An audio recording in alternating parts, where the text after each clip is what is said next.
It's a controversial new law that's drawing some sharp criticism from LGBTQ advocates across Texas this week. Governor Abbott signed into law a so-called bathroom bill, and while some are applauding the bill, others say it unfairly targets transgender people. Here's our Marissa Armas. It's just heartbreaking. Community engagement strategist Gordy Carmona is having tough conversations right now with many of the LGBTQ folks that they serve. I know this is not going to directly impact me, but I know how it's going to impact so many of the people that I care about, that I know both personally and professionally. On Monday, Governor Gov.Abbott signed Senate Bill 8 into law, which requires people in government buildings and schools to use certain facilities based on the sex they were assigned at birth.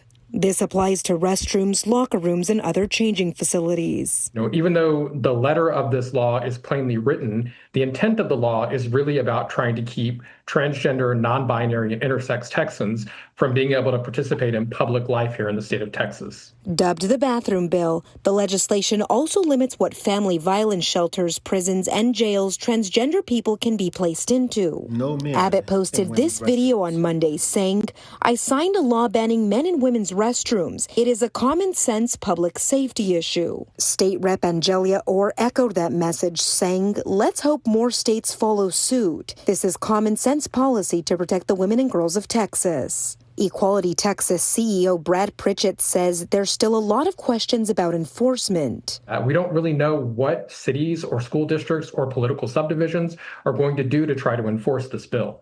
There are things that are reasonable and there are things that are unreasonable. And our goal is to ensure that no unreasonable things are taking place with regards to how people are accessing essential spaces for themselves. While individuals won't be fined if they violate this law, places that do will and can face a fine of up to $125,000. The law takes effect on December 4th.